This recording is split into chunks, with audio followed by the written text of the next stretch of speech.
қатысушы тәрбиешілер. Сіздерге дендеріңізге саулық, отбасыларыңызға амандық, шығармашылық табыс тілеймін.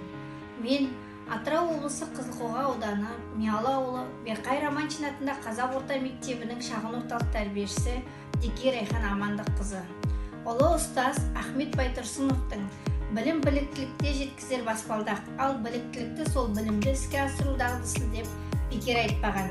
Тәрбиешілер өзінің білімін үздіксіз көтеріп отырғанда ғана тәрбиеші.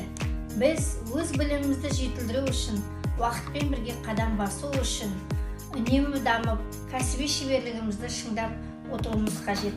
Қазіргі еліміздегі жағдайға байланысты қашықтықтан білім беру технологияларын білім алушыларға қажетті білім жетілдіру және бағдарлау жүзеге асырудағы тәрбиешілердің атқаратын маңызы зор.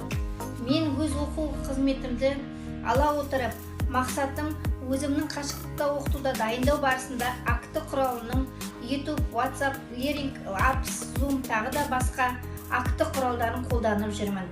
Қашықтықтан оқытуда тәрбиеленушілерге ыңғайлы болу үшін бастапқыда 1-2 түрін қолданып әбден жеткілікті. WhatsApp мессенджері арқылы жоспарға сәйкес YouTube дайын видео оқу қызметінде сілтемесін жіберіп отырамын. Тәрбиеленушілерден тиімді кері байланыс алудың жолы Learning Apps платформасын бақта өсетін жеміс-жидектердің, көкөністерді табуға берген болатынмын. Алдарыңызда көріп отырғандай, тәрбиеленушілер берілген тапсырманы орындап, өз нәтижелерін көрсете алды. Дұрыс тапқан тәрбиеленушілерге жарайсың деген мадақтау сөз арқылы осы оқу қызметімнің қызығушылығын арттыруда нәтижесінде 21 тәрбиеленушілердің дұрыс және бұрыс жауап бергендігін статистикадан көруге болады. Құрметті әріптестер, ойымды қорытындылай келе, Абай атамыздың адамның көңілі шын мейірленсе, білім ғылымның өзі де адамға мейірленіп, тезірек қолға түседі деген екен.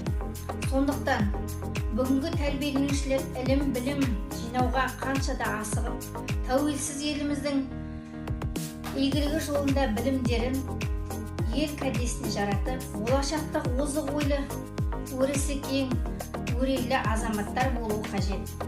Осы жолда қажымай, тамаша еңбектің өлшеусіз үлесін көрсетіп, болашақтың бағдаршамы деген атаққа лайық болыңыздар. Назарларыңызға рахмет.